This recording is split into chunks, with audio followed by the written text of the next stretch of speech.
आपका चित्तवृत्ति, आपका मन परमात्मा को दिया जाए। दिया क्यों लगाते हैं हम? मंदिर में दीप क्यों लगाते हैं? दिया लगाने का कारण क्या होता है? दिया लगाने का केवल एक कारण होता है, हम भगवान के मंदिर में प्रकाश करने के लिए दिया नहीं लगाते, हम भगवान के मंदिर में उजाला करने के लिए दिया नहीं लगाते। शिव महापुराण, पद्म पुराण और हमारा शास्त्र वर्णन करता है कि हम जब भगवान के मंदिर में दिया लगाते हैं, दीप प्रज्वलित करते हैं, तो दिया परमात्मा के लिए नहीं लगाते। जब हम दीप प्रज्वलित करते हैं तो जैसे ही मंदिर में प्रकाश होता है, वैसे ही हमारी जिंदगी में चारों तरफ प्रकाश होना प्रारंभ हो जाता है।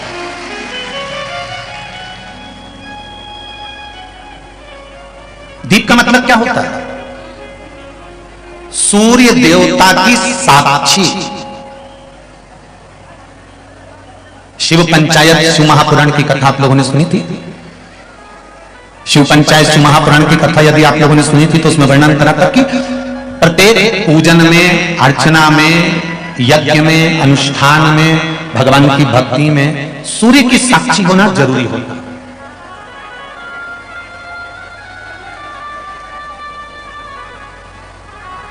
प्रत्येक ब्राह्मण कर्मकांड करने वाले जब ब्राह्मण देव पूजन कराते हैं तो सबसे पहले सूर्य की साक्षी कराकर दीप को प्रज्वलित करते हैं कि ये सूर्य की साक्षी देता है। ये केवल सूर्य नहीं है, ये केवल दीप नहीं है, ये सूर्य की साक्षी देने वाले। महाराज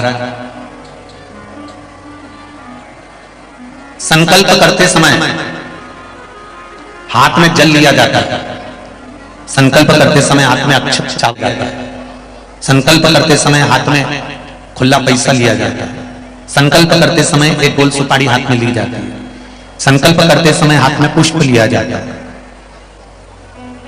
इन सभी चीजों का प्रमाण क्या है?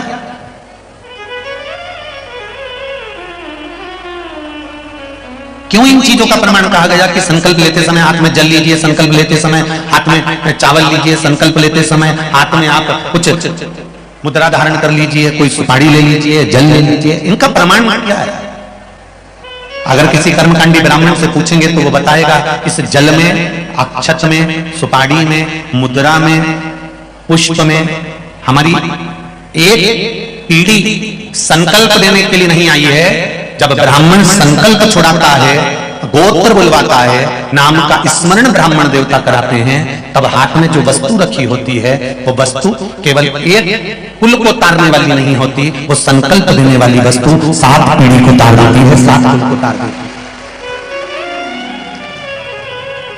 उसी तरह मंदिर में लगाया गया दिया केवल मंदिर को प्रकाशित नहीं करता, मंदिर में लगाया गया दीप केवल मंदिर का नहीं करता, मंदिर में लगाया गया दीप सबसे पहले अगर प्रकाश देता है, सबसे पहले उजाला देता है, तो हमने जैसे ही दीप को प्रकट करा और प्रकट करते से वो दिए ने सबसे पहले प्रकाश हमारे हृदय में करा और हमारी जिंदगी में करा, हमारे जीवन में वो प्रकाश करा।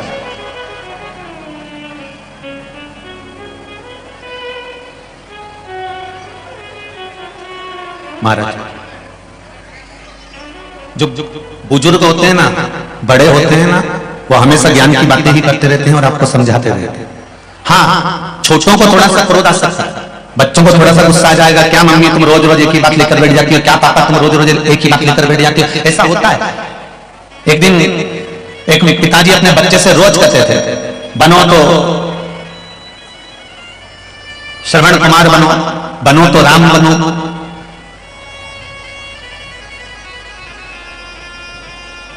प्रतिदिन एक माता पिता अपने बच्चे को रोज डांटते, बनो तो राम बनो, बनो तो श्रवण बनो, बनो तो राम बनो, बनो तो श्रवण बनो। एक दिन बच्चे को क्रोध आ गया और बच्चा गुस्से में आकर बोला, क्या पापा मम्मी रोज राम और श्रवण बनने को कहते हो, कभी कृष्ण बनने को तो कहते नहीं हो। माता पिता ने कहा, हम तुम्हें कृष्ण बनने को कह देंगे पर तुम कृष्ण के गुण नहीं देख पाओगे। भगवान कृष्ण ने चीर चुराया तो तुम भी कुछ ना कुछ गलत करोगे, भगवान कृष्ण ने माखन चुराया तो तुम उनकी चोरी की लीला को पकड़ोगे, तुम श्रेष्ठता नहीं पकड़ोगे। इतने में बच्चे को क्रोध आ गया और बच्चा कहने लगा, ठीक है पापा तुम मुझे राम बनने को कहते हो, मैं राम बनने को तैयार। जैसे दशरथ जी ने पूरी सत्ता राम जी को सौंपी थी, चलो मुझे तिजोरी की चाबी सौंपो।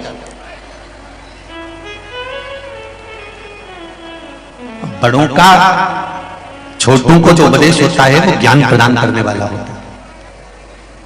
छोटों को जो उपदेश दिया जाता है वो ज्ञान के लिए दिया जाता है। और बहुत समझने वाली बात है, बाजार में तुम्हारे सागर में आम की कीमत कितनी है? जम के बोलो जरा। 60 रुपए, 80 रुपए, 100 रुपए किलो।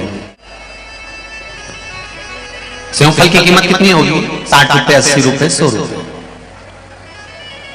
जितने भी गीले फल होते हैं, अंगूर है, सेवफल है, आम है, संतरे हैं, मौसम्बी है, चीकू है, केले हैं, ये जितने भी गीले फल हैं, बाजार में जाकर इनकी कीमत पूछोगे तो 100 रुपए, 80 रुपए, 40 रुपए, 50 रुपए इतनी कीमत होगी। और बाजार में ये तो गीले फल है। और सूखे जो फल होते हैं, जैसे अंगूर की कीमत पूछो, और अंगूर जब सूख जाए, उसकी जब किशमिश बन जाए, उसकी कीमत पूछो कितनी होगी? किशमिश की कीमत अंगूर की कीमत से ज्यादा होगी कि नहीं होगी? अरे जम के तो बोलो, होगी ना? गीले फल की कीमत कम होती है और सूखे ड्राई फ्रूट्स की कीमत, सूखे फल की कीमत ज्यादा होती है। उसी तरह एक साधारण सा युवान व्यक्ति और एक बुजुर्ग व्यक्ति, इन दोनों में सबसे ज्यादा जो कीमत वाला होता है वो बुजुर्ग होता है, क्योंकि उसकी सूख कर कीमत हो गई। संसार सागर में आकर उसने ना जाने कितने दुख झेले हैं। संसार सागर में आने के बाद उसने ना जाने कितने तकलीफों को झेला है, ना जाने कितने कष्ट को झेला है, ना जाने कितने दुखों को झेल कर उसने अपनी जिंदगी का यापन करा है। एक साधारण विषय नहीं, एक बुजुर्ग, जितने भी बूढ़े व्यक्ति नजर आते हैं दुनिया के नवयुवक बच्चों को, तो उनको देखकर हंसी आती है कि ये बुजुर्ग हैं, इनका हाथ कांपता है, इनके मुख कांपता है, इनके चलने में इनको तकलीफ आती है। पर देखा जाए तो बुजुर्ग की जो कीमत है, एक वृद्ध व्यक्ति की जो कीमत है, वो घर में रहने वाला जो बूढ़ा व्यक्ति है उसकी कीमत जब समझ में आती है, जब बुजुर्ग व्यक्ति उस घर से चला जाता है, उसकी कीमत तब समझ में आती है। उसकी कीमत को समझो, उसकी कीमत को जानो। मेरे भोले तेरा सहारा है, मेरी नैया का तू किनारा है, मेरी नैया का तू किनारा है। शिव भक्ति की कीमत को समझना। संत, साधु, सन्यासी, तपस्वी, साधक, उपासक, इनकी कीमत को हमें समझना। महाराज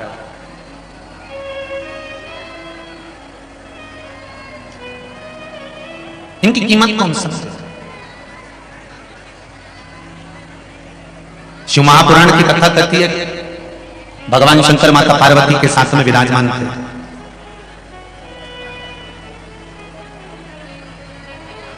भगवान वो घड़दानी मां जगतजननी के साथ में विराजमान, और आज भगवान शंकर के नेत्र से एक अश्रु गिर गए।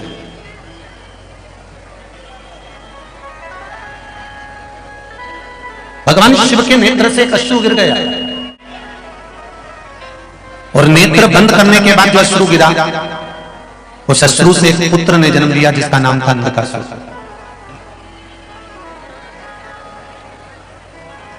एक पुत्र ने जन्म लिया जिसका नाम नरकासुर। महाराज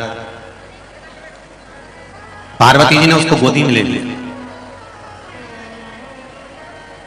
और मां जगतजननी पार्वती जी ने जब उसको गोदी में लिया,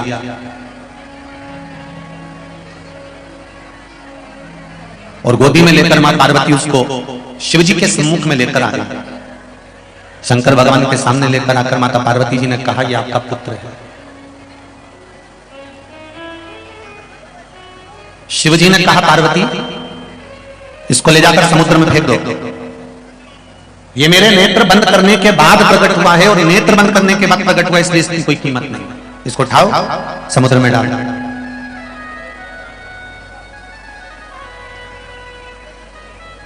उठाकर इसको समुद्र के अंदर डाल दीजिए, फेंक दीजिए। पार्वती जी ने कहा, प्रभु आप कैसी बात करते हो? ये आपका पुत्र है, ये आपका बेटा है, शिवजी ने कहा, सुनो पार्वती, अगर ये मेरा पुत्र है तो इसके भीतर के जो विकार होंगे, इसके भीतर में जो भाव होंगे वो मेरे जैसे होना चाहिए, समर्पण के भाव के होना चाहिए। इसको उठाओ और समुद्र में डाल दो। पार्वती मैया बेटे को समुद्र में नहीं डालना चाहती थी। शिवजी ने थोड़ा सा क्रोध करा, बोला, तब माता पार्वती ने उसको समुद्र में डाला। समुद्र में हिरण्याक्ष रहता था, हिरण्याक्ष ने उस बालक को पाल पोस कर बड़ा कर लिया और हिरण्याक्ष ने अपने पास उस बालक को रख लिया। हिरण्याक्ष मर गया, प्राण छूट गए, अंधकासुर की सत्ता स्थापित हो गई। अंधकासुर ने ब्रह्मा जी से वर प्राप्त करा, तप करा, साधना करी और ब्रह्मा जी से वर मांगा। ब्रह्मा जी ने कहा, मांगो तुम्हें क्या चाहिए? तो अंधकासुर कहते हैं, मुझे वर दीजिए कि मेरे प्राण ना छूटे, मैं मरूं ना। संसार सागर में जितने भी जन्म लेते हैं ना, ये पूरे इसी विचार में रहते हैं कि हम यहां पर परमानेंट रहने आए। अच्छा, ज्ञान सबको है, थोड़ी सी भी बात करो ना किसी से तो ज्ञान की बातें सब करते हैं, अरे भैया एक ना एक दिन तो जाननी है। अब बताओ, महाराज जी से ज्यादा ज्ञान तो संसार के हर व्यक्ति थे कि उसको ये मालूम है कि एक ना एक दिन जाना।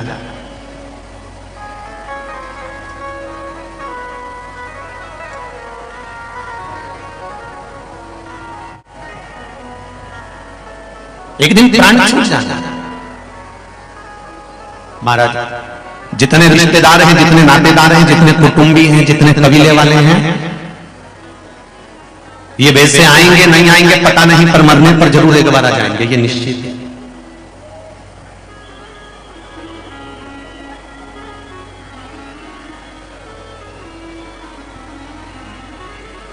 अंधकासुर को भी ये लगा कि मैं मरूं ना। संसार में जन्म लेने वाला हर व्यक्ति ये सोचता है कि मेरे प्राण नहीं छूटना चाहिए, मैं अभी मरना नहीं चाहिए। और बिल्कुल सत्य है, एक चींटी को भी अगर आप थोड़ा सा पकड़ने का प्रयास करोगे तो वो चींटी भी भागती है। एक चींटे को भी पकड़ने का प्रयास करोगे तो वो चींटा भी भागता है। एक झिंगुर, एक खटमल, एक माथे में रहने वाला जू, उसको भी पकड़ने का प्रयास करोगे तो वो भी भागता है।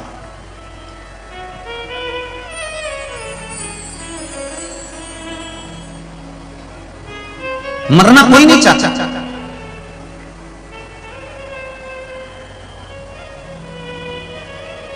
परमात्मा ने एक नियम बहुत अच्छा बना रखा है कि मुट्ठी बांधे आया जग में, हाथ पसारे जाएगा।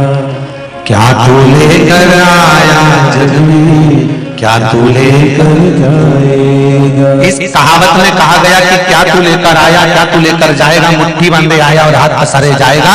पर शिव महापुराण की कथा कहती है कि तुम जितने लोग शिव महापुराण की कथा सुन रहे हो, जितने आस्था चैनल पर सुन रहे हो, जितने फेसबुक यूट्यूब पर सुन रहे हो, जितने आज गंगा दशहरे के पावन अवसर पर शिव महापुराण की कथा इस पंडाल में सुन रहे हो, एक बात याद रखना कि मुट्ठी बांधे आए, पर यह पक्का है कि तुम खाली हाथ नहीं जाओगे। अपना किया गया सत्कर्म, अपना किया गया भजन, अपना किया गया कीर्तन, अपना किया गया मंत्र जाप, अपना किया गया नाम जाप, अपना किया गया नाम स्मरण, जो तुमने परमात्मा का भजन करा है, कीर्तन करा है, मंत्र जाप करा है, स्मरण करा है, इस चिलचिलाती हुई धूप में ऐसी तपन में बैठ बैठ कर शिव महापुराण की कथा सुनी है, तो ये कोई दूसरा लेकर नहीं जाएगा, तुम्हारा पुण्य तुम्हारे साथ में जाएगा।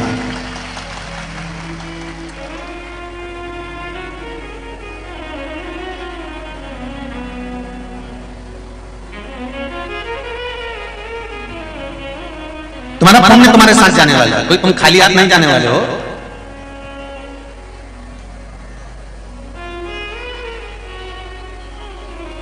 किसी ने एक सुंदर लाइन कही है ना महाराज, इससे तो आगे,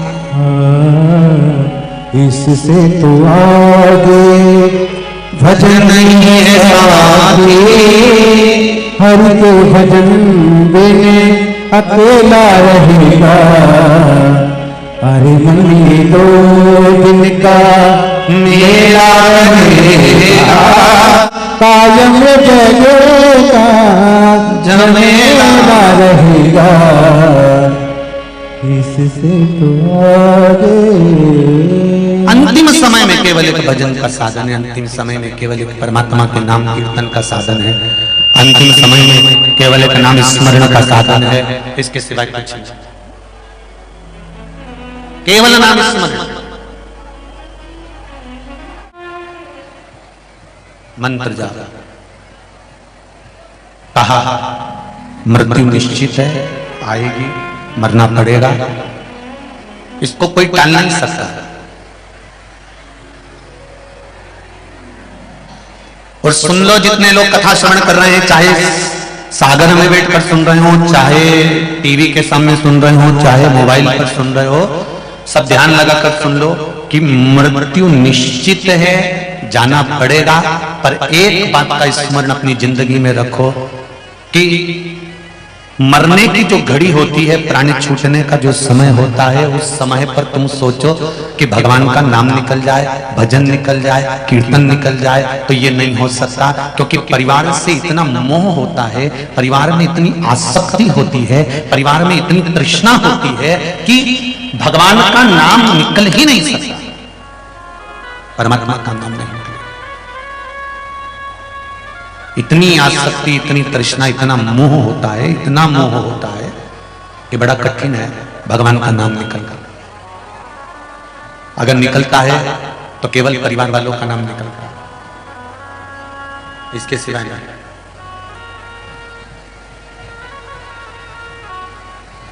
तो क्या करना है?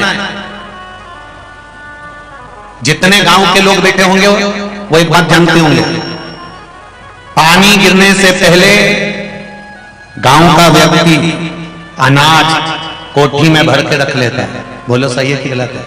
अरे बोलो जरा जम के बोलो। गांव का व्यक्ति अनाज कोठी में भर कर रख लेता है। बुजुर्ग पहले की माताएं कहती थी अब 4 महीना पानी वानी गिरेगा, कुछ सूखा नहीं पाएंगे, इसलिए मिर्ची लाकर सुखाकर, धनिया लाकर सुखाकर, फिर कुछ सामान लाकर सुखाकर, पिसवाकर, डब्बों में भरकर, पॉलीथीन पन्नी लगाकर, उसका ढक्कन मक्कन पैक करके बुजुर्ग माताएं पहले के समय की गांव का व्यक्ति उसको संभाल कर रख देता था। इनसे ये सीख लो कि बारिश आएगी तब अनाज संभाल नहीं पाओगे, इसलिए बारिश से पहले अनाज को संभालो। बारिश आए उससे पहले अनाज को संभाल लो। यीशु महापुराण की कथा कहती है मृत्यु आए उससे पहले इस आत्मा को संभाल कर परमात्मा को मिले। शिव पुराण संभाल नहीं पाओगे।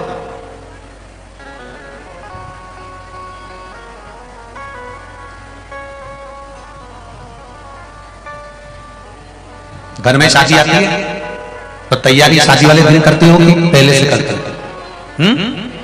पहले से। क्यों?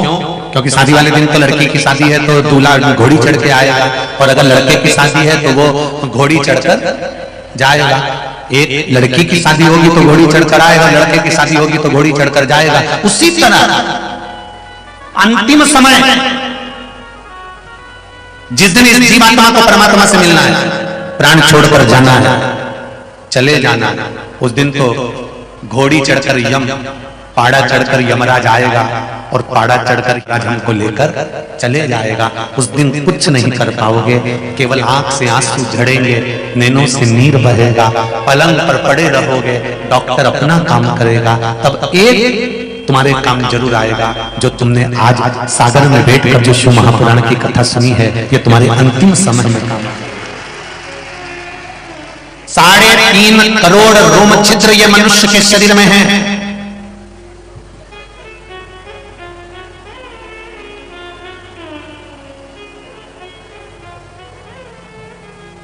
एक रोम छिद्र चाहता है कि आप भगवान का भजन करें।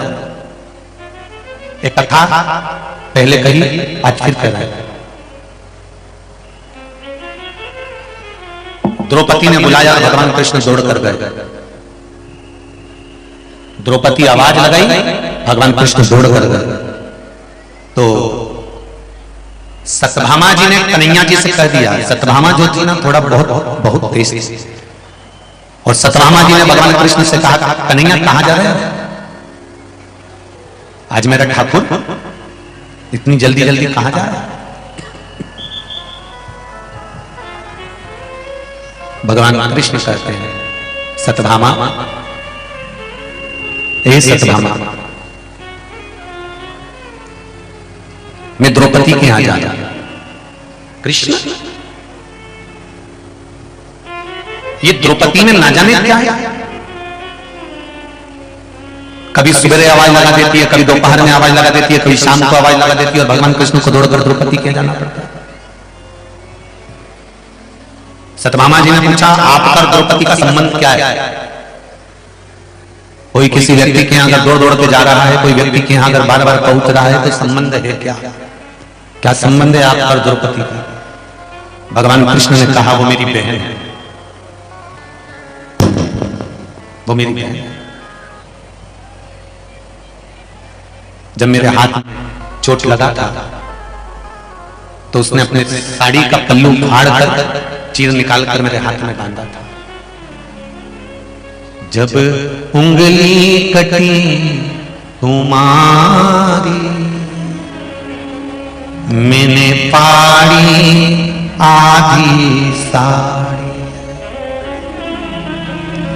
क्या भूल गए गिरधारी, जब उंगली कटी तुम्हारी,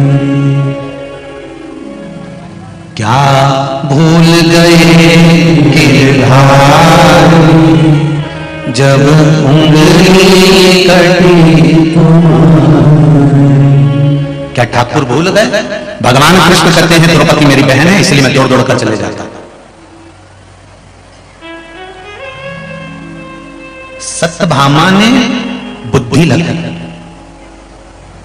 बहुत ध्यान देना इस संवाद पर। ओम शिव महापुराण कथा का यह छोटा सा संवाद अपनी जिंदगी में उतार कर रखना। द्रौपदी ने बुद्धि लगाई। शिव महापुराण की कथा कहती है शंकर के मंदिर में जाना तो बुद्धि मत लगाना, भक्ति लगा दो। बुद्धि से शिव नहीं मिलेगा, पर भक्ति से शिव मिल जाएगा। सारी दुनिया में तुम बुद्धि लगा, सारी दुनिया में जाकर तुम बुद्धि लगा, पर भगवान के चरणों में पहुंचकर बुद्धि नहीं, भक्ति होना चाहिए।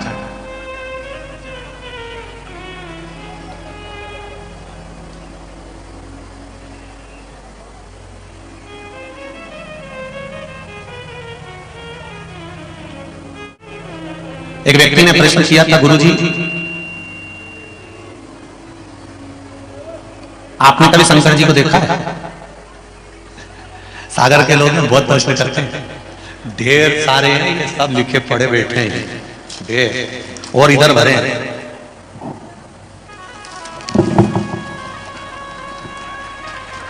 सागर है, जब नाम सागर है तो पत्रों का भी तो सागर होगा। सब यही रखे हैं। और जिन जिन को फायदा मिला है शिव महापुराण की कथा सुनने से, उनके पत्र यहीं पर है। मेरा तो एक आध बार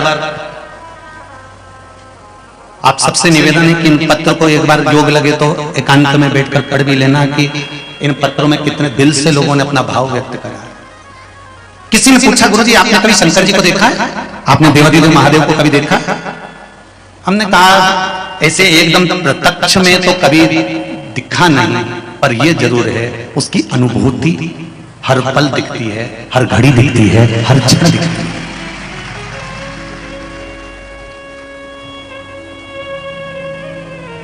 फिर आपने कैसे कह दिया कि भगवान को पुकारो तो भगवान आ जाता है, भगवान को बुलाओ तो भगवान आ जाता है? फिर आप कैसे कह सकते? तुमने कहा हमारा वेद और पुराण हमारा शास्त्र कहता है। तो उन्होंने कहा कि वेद और पुराण शास्त्र कहता है, इसलिए आपने मान लिया कि भगवान आता है। हमने कहा बिल्कुल ऐसा होता है। हमने कहा मानने से नहीं होता। तो तुम्हारा जब जन्म हुआ था, तुम पैदा हुए थे, तो तुम पैदा हुए बच्चे को बताया गया था कि तुम्हारे बाप यही हैं, तो तुमने उसको बाप माना कि नहीं माना? तुम तुमको बताया गया था कि तुम्हारे बाप ये हैं, तुम्हारे पिता ये हैं, तो तुमने उसको पिता माना। तुम्हें बताया गया जन्म के बाद तुम्हारी माँ ये है, तो तुमने उसको माँ माना। तुम्हारे जन्म के बाद बताया गया तुम्हारे दादाजी ये हैं, तो तुमने उसको दादा माना। तुम्हें बताया गया तुम्हारे जन्म के बाद तुम्हारी दादी ये हैं, तो दादी माना गया। तुम्हारे जन्म के बाद बताया गया तुम्हारी बहन ये है, तुमने बहन मान लिया। तुम्हारे जन्म के बाद बताया गया तुम्हारा भाई है, तो तुमने उसको भाई मान लिया। तो हमारे वेद और पुराण शास्त्र बताते हैं कि परमात्मा है और आता है, तो क्यों ना माने?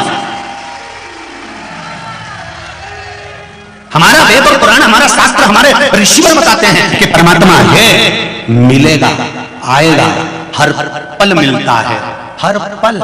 जरा विचार करिए, एक छोटा सा अगर उसका मिलन नहीं होता तो आज ये पंडित प्रदीप मिश्रा तुम्हारे बीच में नहीं होता, नीलकंठ में कब चला गया होता। हरिद्वार में जब कथा हुई, एक्सीडेंट हुआ, सारी गाड़ी उल्टा पुल्टा हो गई, खाई में जाकर गिरती, तो बचाने वाला कौन था? एक बार भगवान की भक्ति को धारण कर लेना, एक लोटा जल भगवान शंकर को समर्पित कर देना, एक बेलपत्री शिव को समर्पित कर देना। मैं तो किसान भाइयों से भी निवेदन करूंगा, आपको लगता है कि आपकी फसल आपके खेत में आती है, बहुत सुंदर दिखती है, पूरा हरा खेत दिखता है, पूरी लहराती हुई फसल दिखती है, पर फसल उतनी नहीं निकलती या पैसा उतना नहीं आता और कर्जा बढ़ता चले जाता है। तो उनसे भी निवेदन करूंगा, सारी समस्या का हल एक लोटा जल। जिस दिन तुम खेत में बीज बोने के लिए जाओ, प्रत्येक किसान भाइयों से कहूंगा, जिस दिन खेत में बीज बोने के लिए जाओ, शंकर भगवान से कहकर जाना, ये जमीन तुम्हारी है, एक एक कंकर में शंकर तुम्हें समाये, एक लोटा जल शिव जी को चढ़ाओ, उसी जल को वापिस झेल कर जहां बीज बोने जा रहे हो, शुरुआत की जगह पर उस जल को छीट कर और बीज बोना प्रारंभ करो। फिर बाबा संभाल, उसको देखना है।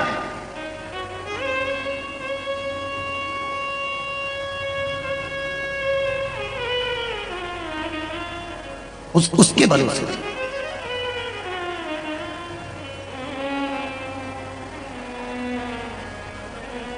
अटूट विश्वास परमात्मा पर रखो। जाना सबको है, बस थोड़ा भजन का बल बढ़ाकर रखो। जब भजन का बल बड़ा होता है तब परमात्मा के मिलन में देरी नहीं होती, वो मिल जाता है, उसके मिलने में देरी नहीं होती। भजन के बल को बढ़ा।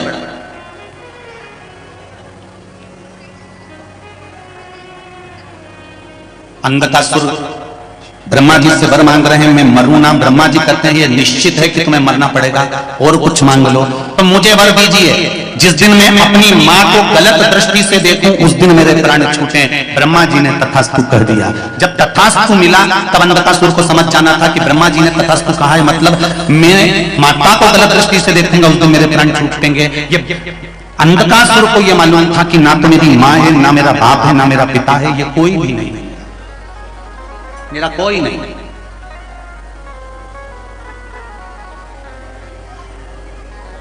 मृत्यु निश्चित है, तथास्तु कर दिया। अब अंधकासुर ने अपने नगर में पहुंचने के बाद अपने दूतों से कहा, अपने सैनिकों से कहा, जरा पता करो, मुझे शादी करना है, जो सुंदर कन्या हो, सुंदर लड़की हो, उससे मुझे विवाह करना है। इतने में दूतों ने कहा, जो सबसे ज्यादा सुंदर थे उसको तो शंकर जी लेकर चले गए, देवादिदेव महादेव लेकर चले गए। जो सुंदर है उसको देवादिदेव महादेव ले गए। क्या पार्वती इतनी सुंदर है? हाँ। अंधकासुर ने कहा, विवाह करूंगा तो पार्वती के साथ। माता पार्वती को देखने के लिए गया और माता पार्वती को देखकर मोहित हो गया। शिव माता की कथा कहती है, उसने वर मांगा था, जिस दिन मैं अपनी माता को गलत दृष्टि से देखूं उसी दिन मेरे प्राण छूटे। आज पार्वती को गलत दृष्टि से देखा, इसलिए अंधकासुर का अंत समय आ गया और काल भैरव ने प्रकट होकर अंधकासुर का वध कर दिया। बहुत ध्यान देना महाराज, आज गंगा दशहरा है। क्या है आज? गंगा दशहरा। गंगा दशहरे का मतलब जानते हो आप लोग? केवल गंगा जी का नाम ले लेने से, एक लोटा जल शंकर भगवान को आज समर्पित कर देने से, या गंगा जल का एक जरा सा छींटा शरीर पर पड़ जाने से 10 पापों से मुक्ति मिल जाती है। दशहरा का मतलब है 10 पाप से मुक्त हो। पहला पाप है किसी के घर का बिना पूछे कोई सामान उठाकर हमने भोग कर लिया हो तो उस पाप से मुक्ति। गंगा दशहरे के 10 पाप से मुक्ति दिलाता है गंगा दशहरा। दूसरा, किसी ब्राह्मण किसी गुरुजन को मुख से अपशब्द कह दिया हो तो आज ही का दिन है जिस दिन पाप कर्म से मुक्ति मिल जाती है। तीसरा, किसी स्त्री को, किसी नारी को, किसी कन्या के प्रति, स्त्री के प्रति, नारी के प्रति अगर गलत सोच लिया हो या गलत कर्म हमने कर दिया हो तो उस पाप से मुक्ति गंगा दशहरे का दिन दिला देता है। चौथा, रजो धर्म धारण करने वाली नारी, रजस्वला स्त्री के हाथ का बना हुआ अगर हमने भोजन ग्रहण कर लिया है तो आज गंगा दशहरे का दिन ही ऐसा रहता है जिस दिन उस पाप से हमें मुक्ति मिलती है।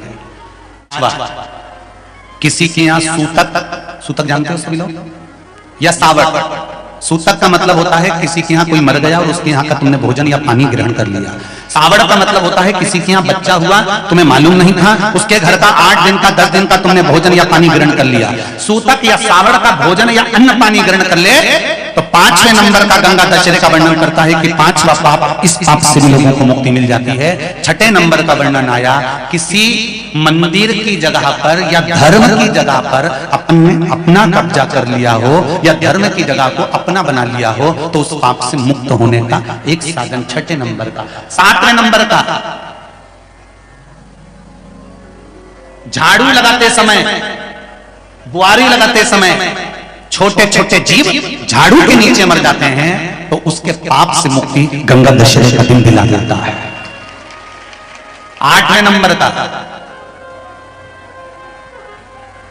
8वें नंबर, जिस समय हम भोजन ग्रहण कर रहे हों और हमारे दरवाजे पर कोई व्यक्ति बैठा हुआ है और हमने उसको भोजन का नहीं पूछा या उसका मुख झूठा ना कराया तो उस दोष से वंचित हो जाए, उस दोष को समाप्त कर दे वो गंगा दशहरे का। 9वें नंबर का, बेटी की शादी करी और बेटी की शादी करने पर बहुत सारा कन्यादान आया। उस कन्यादान में साड़ियां ज्यादा आ गई, सामान ज्यादा आ गया, मिक्सर 2 सेट आ गए, डिनर के 2 सेट आ गए और मायके वालों ने 1 सेट अपने घर में रख लिया और उस मिक्सर में खूब सामान पीस के खाया, खूब निपटाया। बेटी के कन्यादान का सामान घर में रखकर उसका भोग करने पर जो पाप लगता है 9वें नंबर का कहता है गंगा दशहरे का दिन उस पाप को धो देता।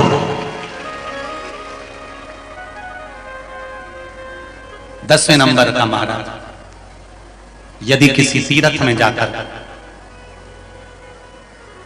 हमने कोई गलत काम करा होता है तो गंगा दशहरे का ये आज का दिन हमारे पाप को वो धो देता है। ये गंगा दशहरे के 10 पाप को धोने के लिए मात्र एक दिन है गंगा दशहरे का दिन। आज के दिन जो शिव जी को जल चढ़ाता है, शंकर भगवान कहते हैं भले उसने उसमें गंगा जल डाला नहीं डाला, पर मेरे ऊपर जब जल चढ़ाता है शिव जी कह देते हैं आज के चढ़े हुए जल को मैं गंगा जल बना देता हूं। आज गंगा दशहरे का दिन, खूब भजन करो, दान करो, पुण्य करो, सत्कर्म करो, नाम जाप करो, नाम स्मरण करो और शिव मंदिर में चढ़े हुए जल का थोड़ा सा सिंचन जरूर करो। अंधकासुर के प्राण छूटे, अंधकासुर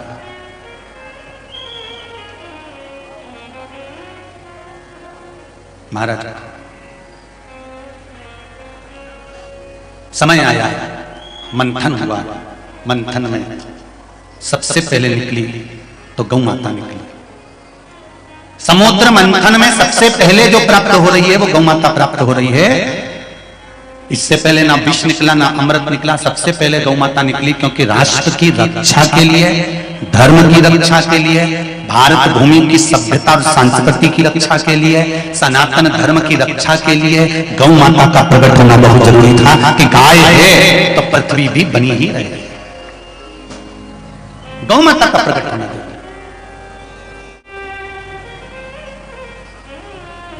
समुद्र मंथन में सबसे पहले 5 गाय निकली है। पहले नंबर पर नंदा, दूसरे नंबर पर सुभद्रा, तीसरे नंबर पर सुरभि, चौथे नंबर पर सुशीला और 5वें नंबर पर बहुला। यह समुद्र मंथन में से 5 गाय प्राप्त हुई। केवल समुद्र मंथन से 5 गाय नहीं, शिव महापुराण की कथा कहती है, जब भगवान ने ये मानव का शरीर बनाया, जब मनुष्य की देह बनाई, तो पंचम इंद्रियों को भगवान शंकर ने प्रदान करा। 5 कर्मेंद्रियों को, 5 ज्ञानेंद्रियों को भगवान ने दिया है। ये 5 कर्मेंद्रिय, 5 ज्ञानेंद्रिय क्यों दी भगवान ने? इसको देने का केवल एक कारण था कि इंद्रियों से विचार करना। नेत्र परमात्मा ने तुमको दिए, श्रवण शक्ति परमात्मा ने तुमको दी, हस्त परमात्मा ने तुमको दिया, नासिका परमात्मा ने तुमको दिया, मुख परमात्मा ने तुमको दिया, चरण परमात्मा ने तुमको दिया। 5 कर्मेंद्रिय, 5 ज्ञानेंद्रिय, और ये कोई साधारण नहीं, इसकी कीमत बड़ी प्रबल है।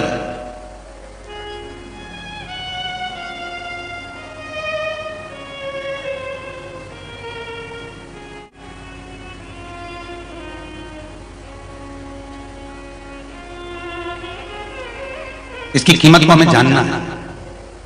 एक पर हम सोचते हैं कि केवल हम ही विद्वान हैं या हम ही चतुर हैं, दूसरे को हम चतुर नहीं समझते, तो ये हमारी मूर्खता है। एक सेठ जी अपने नौकर को लेकर जमींदार जी घूमने के लिए निकले, गांव में गए, तो गांव के लोगों ने सोचा बहुत दिनों के बाद सेठ जी आए हैं, जमींदार जी आए हैं, क्यों ना इनका सम्मान करा जाए।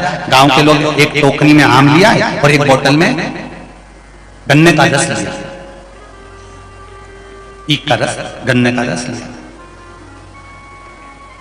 अब उन्होंने सेठ जी को कहा, सेठ जी लो, हम आपके लिए भेंट लेकर आए। सेठ जी ने वो फल लिए और रस लिया, और वो जूस लेकर, रस लेकर और फल लेकर सेठ जी ने उसको कपड़ा ढक दिया, और कपड़ा ढककर नौकर को अंदर बुलाया। अंदर बुलाकर कहा, सुनो, इस डलिया में एक चिड़िया है और इस बोतल में जहर है, मेरे घर पहुंचा देना, मैं आ रहा हूं, इधर उधर मत कर देना, और डलिया का कपड़ा मत उठाना, नहीं तो चिड़िया उड़ जाएगी। अब नौकर तो नौकर लेकर चल। अब सेठ जी को लग रहा था कि मैंने नौकर को बेवकूफ बना दिया, पर आज के जमाने के नौकर बेवकूफ बने। वो डलिया ले गए, बोतल ले गए जूस की, गन्ने के रस की, और वो रास्ते में ले गए। उनको तो मालूम था, उसने तो जान लिया था कि इसमें क्या रखा। भले सेठ जी के चिड़िया है और गन्ने का रस है, परंतु वो तो जान। सेठ जी घर पहुंचे, पत्नी को आवाज लगाया, लाओ भोजन लाओ, जल्दी से भूख लग रही है। पत्नी बोलने लगी, कम से कम 2 घंटे की देरी है भोजन में, अभी बना नहीं है। तो एक काम करो, मैंने नौकर के हाथ से फल भेजे थे और वो बोतल भेजी थी रस की, वो ला के दे दो। इतने में पत्नी बोली, तुम्हारा नौकर तो अभी तक नहीं आया। पति बोला, नौकर नहीं आया? हाँ, सेठ जी इसको ढूंढने गए, वो तो बढ़िया पीपल के पेड़ के नीचे चित्ता पड़ा, आराम से सो रहा। सेठ जी ने उसको लात मारी, उठाया, क्यों रे यहां पड़ा हुआ है, सामान लेके घर क्यों नहीं पहुंचा, कहां है वो डलिया और बोतल? इतने में नौकर हाथ जोड़ के बोला, सेठ जी इतनी तेज हवा चली, डलिया हाथ से छूट गई, कपड़ा उड़ गया, उसमें से चिड़िया भाग। फिर मुझे डर लगा, आपकी दी हुई चिड़िया भाग गई तो आप मुझे बहुत मारेंगे। तो मैंने सोचा एक काम करूं, बोतल में जहर है, पी लेता हूं और मर जाता हूं। मैंने पूरी बोतल का जहर पी लिया। अब मैं इंतजार कर रहा हूं, मरूंगा कब। अब मैं इंतजार कर रहा हूं, मरूंगा कब। सेठ जी ने 2 धक्के दिए।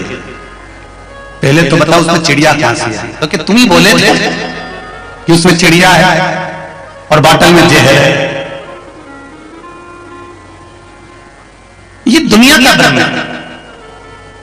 आपको लगता है कि आप जितने अच्छे से भगवान का भजन करते हो उसके बराबर कोई नहीं कर सकता। आपको ये लगता है कि शंकर जी की आराधना आप करते हो, दूसरा कोई नहीं कर सकता। आपको लगता है कि भगवान की भक्ति आप करते हो, दूसरा नहीं कर सकता। जितना बल आप परमात्मा के भजन में लगाते हो, हमेशा अपनी भक्ति का अभिमान नहीं आना चाहिए। ये सोचा करो कि हो सकता है मुझसे भी कोई प्रबल होगा जो भगवान का भजन करता होगा, स्मरण करता होगा, भगवान उनकी सुनता है। कितना सुंदर संवाद है। एक वो भगवान कृष्ण का पेट दुखा, देवऋषि नारद आया, रुक्मणी जी से पूछा क्या हुआ? भगवान का पेट दर्द कर रहा है, तो कुछ देती क्यों नहीं है भगवान को दवाई औषधि? रुक्मणी जी कह रही, मैंने पूछा कि तुम्हारा पेट दुख रहा है तो तुमको क्या देते? तो क्या बोले भगवान? भगवान कह रहे हैं जो मुझे ज्यादा चाहता हो उसके चरण की रज लाना। तो भगवान देवऋषि नारद ने कहा, रुक्मणी मैया तुम बैठो सिंहासन पर, मैं अभी रज दे देता हूं। रुक्मणी जी को सिंहासन पर बिठाकर देवर्षि नारद पांव में से रज निकालने लगे तो रुक्मणी जी ने मना कर दिया, मेरे चरण की रज मत देना, मेरा पति है। सत्यभामा जी से कहा तुम दे दो, जामवंती से कहा तुम दे दो, लक्ष्मणा मृत्रंदा सबसे कहा कि भगवान को चरण की रज दे दो, किसी ने नहीं दिया। तब देवऋषि नारद वहां से उदास होकर वृंदावन चले गए। बीच में राधा जी मिल गई। राधा जी ने पूछा नारद क्या हुआ? नारद जी कहते हैं भगवान का पेट दुख रहा है। पेट दुख रहा है? हाँ। तो उनको कुछ देते क्यों नहीं हो? भगवान को चरण की रज चाहिए। जो भगवान को ज्यादा प्रेम करता हो, जो भगवान को ज्यादा चाहता हो, उसकी चरण की रज चाहिए। तो राधा जी बोली एक काम करो, मेरे चरण की रज ले जाओ। जैसे नारद जी ने चरण की रज झड़ाने को चालू करा, राधा जी ने कहा रुको नारद, मेरे चरण की रज तो ले ही जाओ, साथ में मेरे ब्रज मंडल में जितनी गोपियां हैं उनके चरण की रज भी ले जाओ। नारद जी ने पूछा उनके चरण की रज क्यों? सारे ब्रज की गोपियों के चरण की रज क्यों? तो राधा जी का शब्द याद रखना, मेरे शंकर के भक्तों, शिव के जितने भक्त हैं वो राधा जी का एक संवाद याद रखना। राधा जी कहती हैं कृष्ण के लिए तुम गोपियों के चरण की रज में ले जाओ। नारद हो सकता है मुझसे ज्यादा इस ब्रजमंडल की गोपियां कृष्ण को और ज्यादा चाहती हो, मुझसे ज्यादा प्रेम करती हो, इसलिए आप इनके चरण की रज ले जाओ। और नारद जी ने सारी गोपियों के चरण की रज ली। इतनी सी रज थी वो इतनी हो गई। नारद जी ने सिर पे रखकर डोलते डोलते नारद जी अपना शीश हिलाते हिलाते हिलाते हिलाते पहुंचे। भगवान को रज दी। भगवान ने पूछा नारद इतनी सारी रज क्यों लेकर आया है? नारद जी बोले महाराज जी दवाई का पूरा पत्ता लेकर आ गया, पूरा पत्ता दवाई का लेकर आ गया हूं मैं। जब जब पेट दुखा करे तब तब निकाल के खा लिया। ये एक गोपी के चरण की रज नहीं है, संपूर्ण गोपियों के चरण की रज है।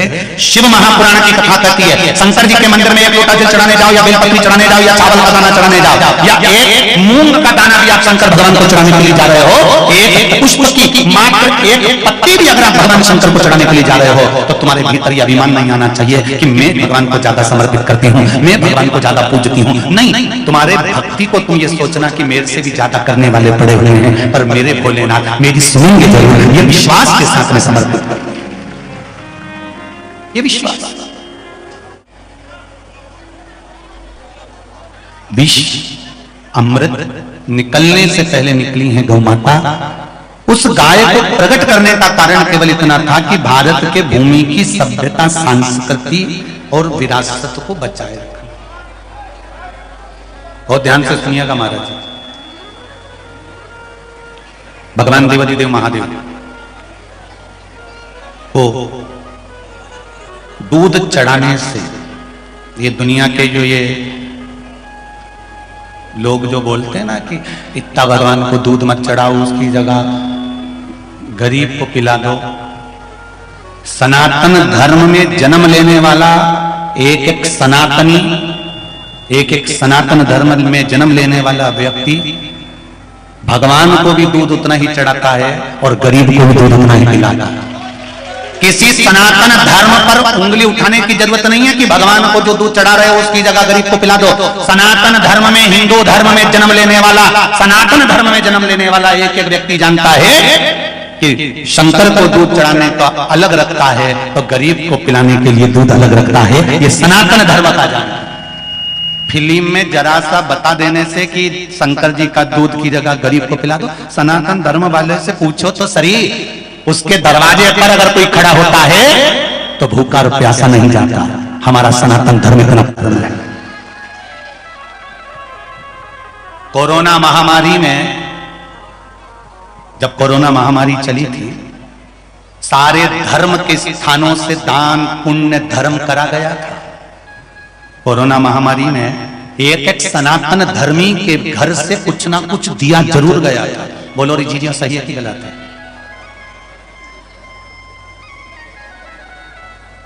सनातन धर्म का व्यक्ति तो जब दुख की घड़ी आती है तो हर दुख की घड़ी में अगर कोई खड़ा मिलता है तो सनातन धर्म का एक व्यक्ति खड़ा मिलता है। बाकी के धर्म के लोग कहां चले जाते हैं फिर? इसलिए सनातन धर्म का व्यक्ति, कोई तुमसे कहे कि शिव जी को दूध चढ़ाने से क्या होता है, शंकर भगवान को जल चढ़ाने से क्या होता है, शंकर भगवान को मूंग का दाना चढ़ाने से क्या होता है, शंकर जी को चावल चढ़ाने से क्या होता है, शंकर जी को बेलपत्र चढ़ाने से क्या होता है, दुनिया के कई लोग इसको ढोंग कह देंगे, प्रपंच कह देंगे, कई लोग बुराई करने वाले कह देंगे ये तो ढोंग बना रखा है, सियोर वाले महाराज ने प्रपंच रचा रखा है, ढोंग कर रखा है। तो वेद व्यास जी ने शिव महापुराण में ये मूंग का क्यों लिखा, चावल का क्यों लिखा, शहद का क्यों लिखा, जल का क्यों लिखा, दूध का क्यों लिखा, बेलपत्री का क्यों लिखा, धतूरे का क्यों वर्णन करा, रुद्राक्ष का वर्णन वेद व्यास जी ने क्यों वर्णन करा? क्यों हमारा शास्त्र कहता है कि रुद्राक्ष देओ तो रुद्राक्ष लेओ, रुद्राक्ष गले में धारण करो तो रुद्राक्ष का पानी पियो। दुनिया के लोगों को अगर ढोंग और ढकोसला लगता है तो इनकी बुद्धि सनातन की नहीं है, ये तो लगता है कि किसी और के द्वारा जन्म ले लिए गए हैं, इसलिए इनकी बुद्धि बिखर गई है।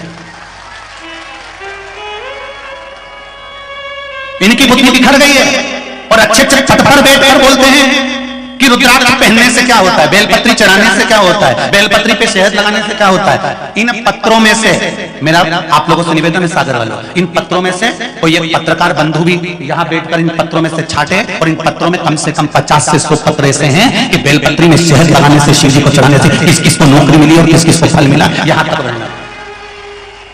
श्री शिवाय नमस्तुभ्यम। दोस्तों, हर हर महादेव।